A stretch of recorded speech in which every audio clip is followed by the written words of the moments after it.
die uns Gottes Wort verspricht. Lassen uns von Hoffnung leiten, schauen im Finstern auf sein Licht. Siehe, ich mache alles neu, neu die Erde, neu den Himmel. Hören wir, drum hoffen wir auf unseres Schöpfers Stimme. Tränen, die wir noch vergießen, werden einmal abgewischt. Mensch, ein großes Fest wird steigen und Köstliches wird aufgetischt.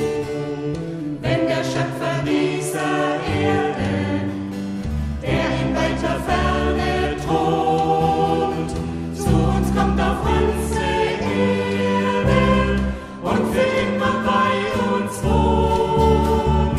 Siehe, ich mache alles neu, neu die Erde.